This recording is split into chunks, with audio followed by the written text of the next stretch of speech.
What's good, guys? LM7 here, back with another review. This time we're looking at another 2024 set, the slightly interestingly released Onyx Cinder. So, ages 10 plus, 75, 374, 1,325 pieces, and it's from the show The Skeleton Crew. So you got your minifigures, which we will take a look at in a minute. And it's the only one of its kind with this logo on it because this is the only set from Skeleton Crew, and I think fittingly so. On the back, we have some features, and we'll look at those in detail in a minute as well. And a pretty generic scene, but I guess the background's pretty relatable as far as like the ending of the show goes. So I will leave this here so you can look at that if you wish. Well, we're looking at other stuff. So Onyx Cinder came out last year. It was supposed to come out earlier, but the show got delayed, so I'm pretty sure that's why the set got delayed, because they didn't want to reveal all the spoilers, because this is the main cast of dudes for the show. I mean, it doesn't include the parents, which is understandable, but it could have had a little more appeal if you had like a smaller set, maybe like one of the, I don't know, the apartments or something, a small $20 or $30 set. Anyway, I'm rambling there. So the Onyx Cinder is $139.99 in the US or $169.99 in Canada. And obviously, if you don't know price conversions, actually Canada's having a better price ratio, especially due to the increases in price. But this one didn't get a price increase, so it's pretty close. Anyway, enough backstory.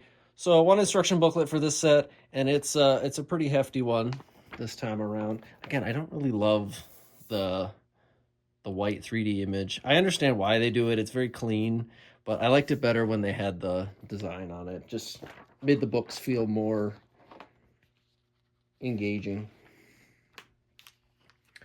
So with 1,300 pieces, it's gonna be 271 pages of building, so quite a hefty build. Couple hours. If you're a newer builder, probably take a break. If you're more experienced, you could do it in a sitting. It's just your standard, flagship E set. They don't really do a flagship set anymore. There's too many big sets per wave nowadays, but a couple hours, so obviously take a break if you need it. But that being said, you start off with your dudes. So the mainest of main dudes probably in the show is Wim, who is a pretty decent minifigure. His hairpiece might be a little too big, but I think it's pretty close. He does have the newish bendable, shorter minifigure legs, so he does have posability. And all the kids in the set come with a little different colored flashlight. And he gets a walkie-talkie. He does have a scared expression on the backside, too. But I don't usually care for those. Those are more for play features and stuff. Our next character is KB, one of the gang they meet a little later on. Wim and his friend Neil, which we'll look at in a second, meet KB and Fern a little bit into the show. She is kind of android-esque, but I think they got her details pretty well. And now that I've watched the show, because I didn't know this, when I bought the set, this is more accurate. She has a visor that needs to be fixed. Spoilers. I actually recommend Skeleton Crew. It's a pretty decent show, despite being not as like war heavy and lesser than Andor, obviously. Anyway, KB. KB's best friend is Fern, who does have a flashlight, but it is in the ship, and I'll show you where later. Maybe they could have done something different with the face. It looks a little bland, but overall, pretty close.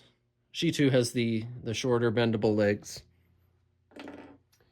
In comparison to Neil, Wim's best friend, who does not have bendable legs. So he is a little shorter than the other ones, but he also has a one of those molded heads, so it gives him a little bit of extra height. He's pretty close. He's pretty good, actually. I think they did a fairly good job on a character that you'll probably never see in a set ever again. So do what you will with that information. But maybe they'll use the mold. Maybe in a later Star Wars show or something, they'll put that species in. And then the main antagonist-ish, he starts off kind of like your classic adults, untrustworthy dude, and he's kind of antagonistic. So you get Jod, not really a Jedi, and he doesn't get a lightsaber in the set, but I do like the scarf. I think it's pretty nice. They got his hair pretty close. It's not quite as big, but... And he has an angry expression, which is fairly accurate because he's angry all the time in the show. But who wouldn't be if you were a smuggler? All right, enough talking about the dudes. They're pretty good, and they obviously are the main cast of the set, so they're required. So no bonus filler dudes in this set. So the Onyx Cinder itself, actually, I really enjoyed this build. And hopefully I can figure out in future builds how normally I'd go, okay, here, and then you'd see a time lapse or something of me putting it together. Because I actually quite enjoyed it. It has some interesting angles. The ship itself seems pretty standard, but it has some weird ways of doing things. And obviously it cannot do the main transformation it does at the end of the show, where it loses all of its bulky armor and it's a sleek starship. Unfortunate, but you'd need a collector's set for that, and I doubt that'll ever happen, and it would be wild if it did. So looking at the top right here, you have this little antenna array, and that spins. Nothing too fancy. You got a couple rotating blasters on the top. And then you have a stud shooter right here that spins. We're not going to shoot it because I'm out in my store and I will lose those forever.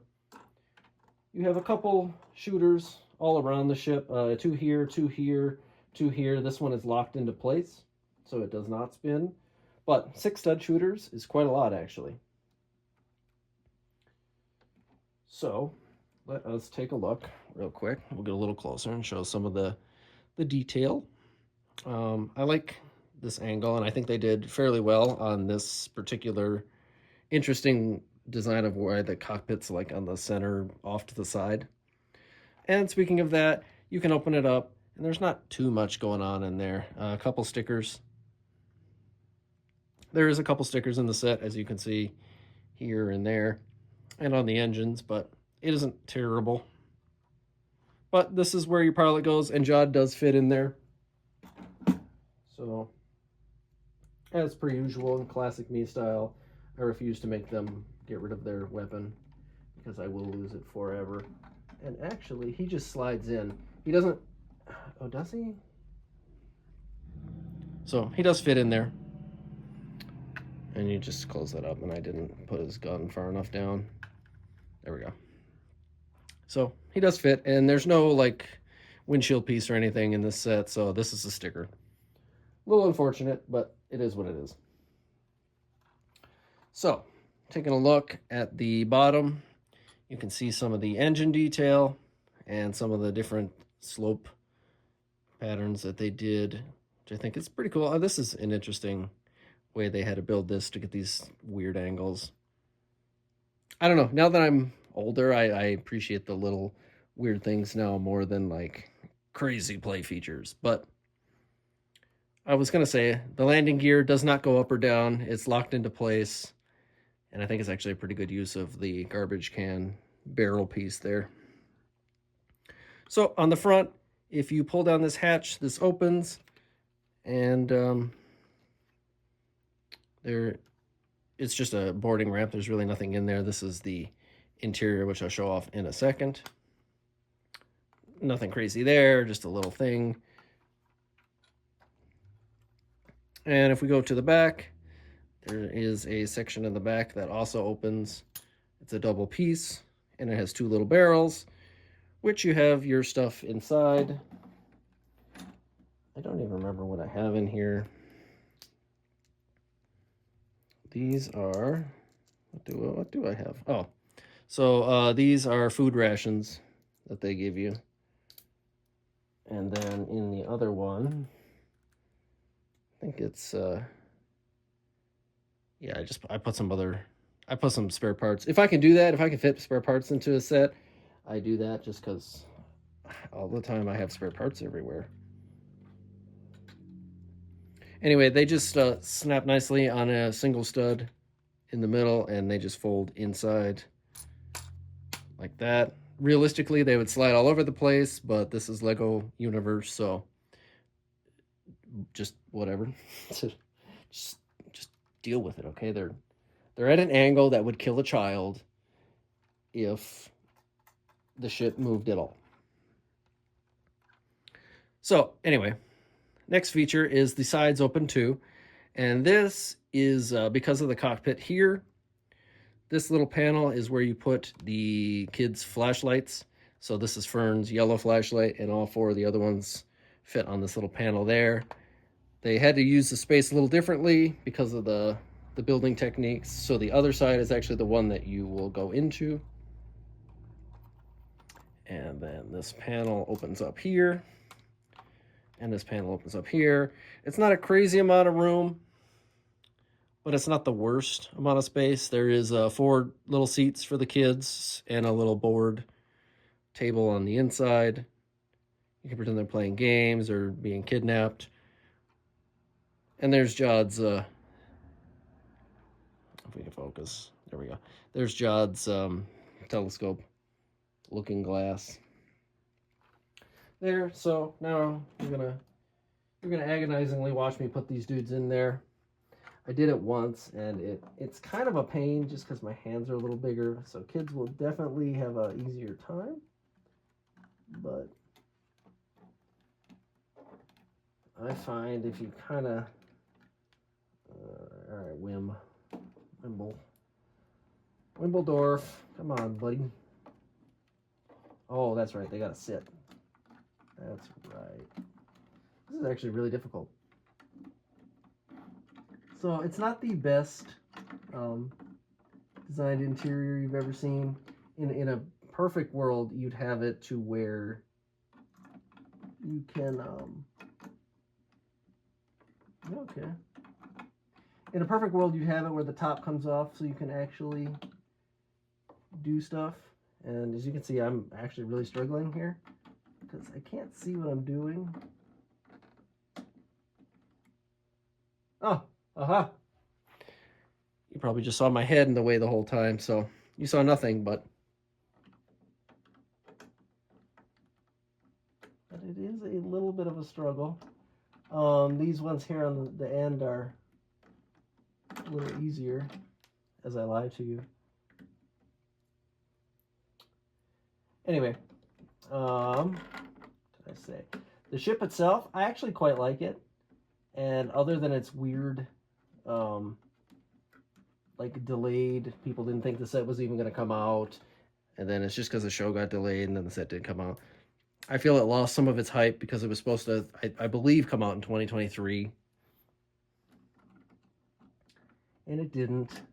And people kind of lost hype and stuff. And then, the show being, about the teenagers wasn't everybody's cup of tea, but I thought the show was pretty decent.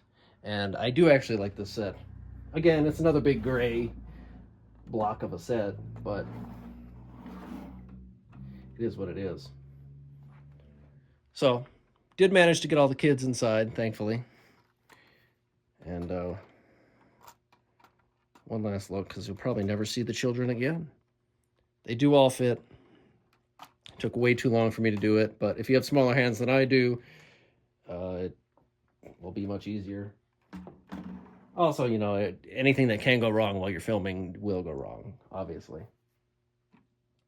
So the main and last final feature of the set, which is probably the coolest part, is showing up there in the top corner of the box. And if you flip this little lever, it flips all of the engines. And honestly, that's a pretty cool feature. You know, to get all four to rotate on the same gears is pretty cool. And it's very smooth. It's not weird or clunky or anything. And they stay pretty nicely. And the ship looks pretty cool, actually, with its engines in flight position. So there you can see the sticker detail inside the engines, and you know, you see they flip pretty quickly, so they don't get stuck on anything either. And that's pretty cool. The only downside, I really think, is that the landing gear can't go up, but that doesn't make too big of a difference. It just would have been nice for a set, you know, a premium priced set, obviously. You know, coming in at almost the big boy set, 150, 160, you know, range. It would be nice to have more features, obviously, and blah, blah, blah. You can nitpick all you want, but I think it's actually pretty decent. You get all the main characters in one set, and it's a wonder that the set even exists at all, because they've really cut back on making sets for shows and things.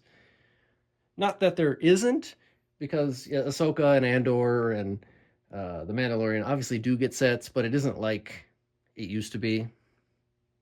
In the golden era, you know, like 2014, you'd get like probably 3 or 4 sets based off Skeleton Crew, just because it was the big show at the time.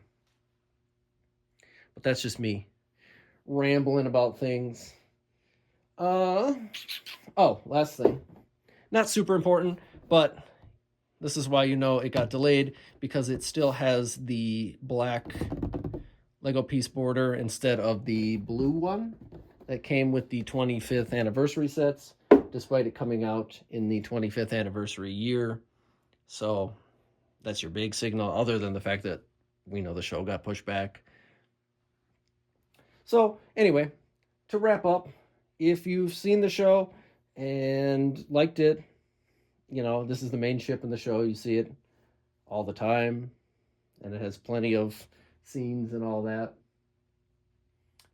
You know, it's a good representation of the ship, and it probably will be retiring soonish because it's not the most popular and it has a higher price tag. So, you know, that they usually go hand in hand, but you could be surprised. Maybe it'll last longer. However, if you can get it on sale, obviously go for it, because 140 is pretty high, unless you're, you know, trying to get a decently priced gift for someone. But my recommendation is wait for double or triple points and then pick it up if it's one you've been on the fence about. But I think it's pretty good, honestly, and it was a fun build. That's all I got to say. So, thanks for watching. I appreciate it. If you stuck around this far, let me know what you think.